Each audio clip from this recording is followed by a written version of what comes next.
Welcome to this explainer. Today, we're doing something a little wild. We're going to run a massive theoretical stress test between Eastern spiritual liberation and Western psychoanalysis. We'll be looking at a truly fascinating paper by Dawson Preethi Alaparuma Arachige. And it doesn't just compare Buddhism and psychoanalysis, it literally smashes them together to see what breaks. So we're kicking things off with a huge question. What actually happens if we take the Buddhist concept of enlightenment, nirvana, and force it into Jacques Lacan's models of the human mind? Does it completely break the system? Both of these traditions deal heavily with the suffering, the illusions, and the endless desires we all face every single day, but they approach them from totally different ground. If the Buddhist description of nirvana is a real thing, does it even fit into the psychoanalytic understanding of the mind, or does it reveal some radically new form of human subjectivity? Right off the bat, we have to compare their foundational models. Is there even a Buddhist unconscious? Well, in the Mahayana Yogacara tradition, they have this concept of the storehouse consciousness. It's basically a repository of latent karmic seeds that condition our future experiences. Lacan, on the other hand, viewed the unconscious very differently. He defined it as a linguistic structure, something operating entirely through language, metaphor, and displacement. So any simple one-to-one equation between the two, we have to throw that out immediately. Actually, scratch that. It's more like they're speaking two completely different languages about the exact same hidden processes that shape our conscious experience. Here's our quick roadmap for the experiment today. First, we'll look at the core friction. Second, we'll establish our diagnostic instrument. Third, we're going to run 5 rapid-fire topological experiments. Fourth, we'll check the clinical diagnoses. And finally, we'll land on a pretty massive breakthrough conclusion. All right, let's jump right into Section 1, Psychoanalysis meets Buddhism. And that brings us to Section 2, the Borromean subject. Okay, so here's the core friction we need to unpack. Buddhism is all about ending suffering by letting go of craving and attachment, right? The ultimate goal is liberation. Lacan, however, argues that lack and desire are fundamentally what make us human. For Lacan, desire isn't just about, wanting a sandwich. It's a structural incompleteness that emerges the very second we enter language. So to test if you can completely eliminate desire without destroying the human subject altogether, we need a diagnostic instrument, a way to map the mind. Enter Lacan's famous topological model, the Borromean Knot. See, the subject isn't some unified, solid block. Subjectivity is an effect of knotting together different registers. As long as these rings are linked up, the subject functions. If one breaks, the whole thing falls apart.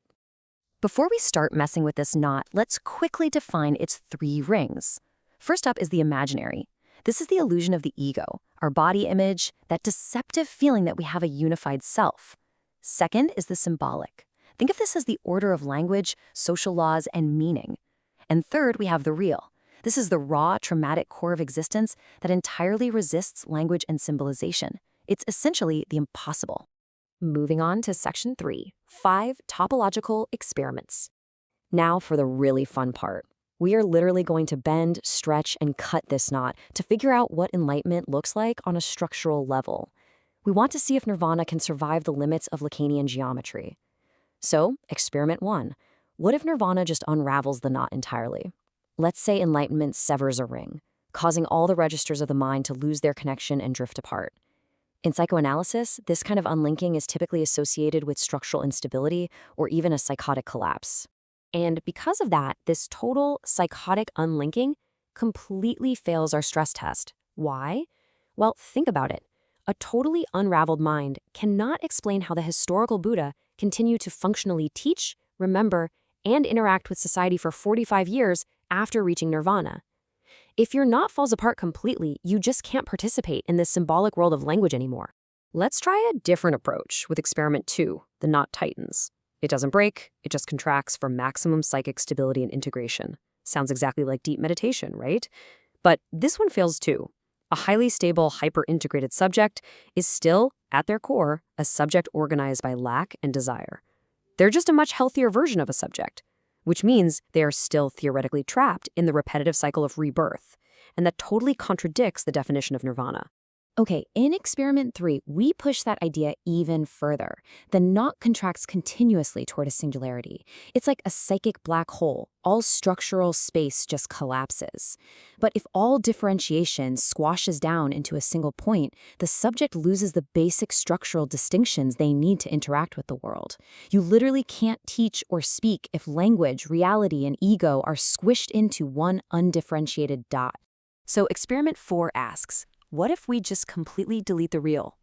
Nirvana is the end of suffering, and the real is the source of trauma and impossibility, so let's just remove it. The problem here is that without the real, lack disappears entirely. Without lack, desire stops. And without desire, the speaking subject basically ceases to exist altogether. We'd be left in this frictionless, perfectly closed universe. And honestly, does that sound like a being who is actively navigating the actual messy world? But now, check out our winning model in Experiment 5, the dynamic overlap.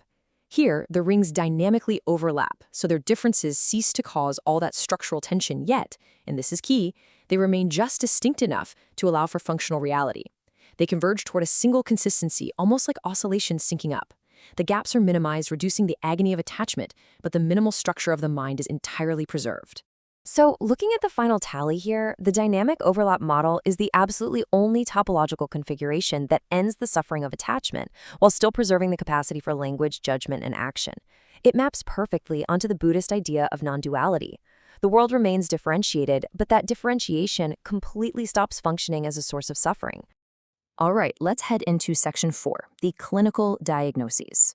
Because topology alone just isn't enough, we now need to see if enlightenment is maybe just an existing psychiatric structure in disguise. Psychoanalysis categorizes human subjects into a few distinct modes of organization. Let's see if enlightenment fits into any of them. We have to be incredibly careful here not to confuse spiritual awakening with psychotic fragmentation. In a psychotic structure, which you can see mapped out here in Schema I, the symbolic order breaks down. The ego dissolves. And sure, that can sometimes mirror spiritual experiences of no self. But this breakdown leaves the subject trapped in a totally private universe of meaning, unable to consistently interact with social reality. Nirvana requires extreme ethical consistency and clarity, which psychosis structurally lacks. In fact, we can systematically eliminate all the traditional structures, because the enlightened mind just doesn't fit any of them. It's not neuroses, because the neurotic is endlessly chasing desire, constantly measuring themselves against unattainable ideals. It's not psychosis, because the enlightened subject doesn't lose their grip on a shared reality. And it's definitely not perversion, because the perverse structure would replace liberation with the sheer enjoyment of spiritual superiority. It treats enlightenment as a badge of elite mastery rather than the actual cessation of attachment. I mean, we've all met that guy at the yoga retreat, right? And that brings us to our final section, Part 5, a new subjectivity. This leads to a massive realization. If nirvana defies all existing clinical structures and it actually survives our topological stress tests, we arrive at a breakthrough about the fundamental nature of the human subject.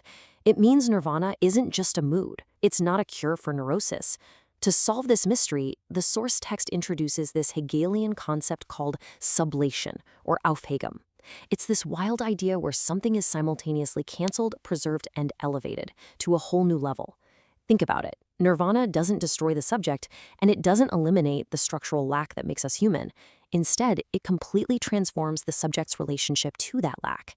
The lack remains, but it no longer operates as the engine of desperate, painful craving. It's an entirely new way of inhabiting the human condition. I want to leave you with this really profound thought from the source text. Perhaps Buddhist enlightenment doesn't break psychoanalysis at all. Instead, it exposes a stable, radically new form of human subjectivity that Western clinics haven't even begun to theorize yet. It challenges us to imagine a mind that uses language, interacts with reality, and experiences lack, but without the suffering we've always assumed just had to come with it. What if the limits of our psychological models aren't actually the limits of the human mind? What if a life without suffering doesn't require us to lose our humanity, but to finally step into a new version of it? That is exactly what this material leaves us to ponder.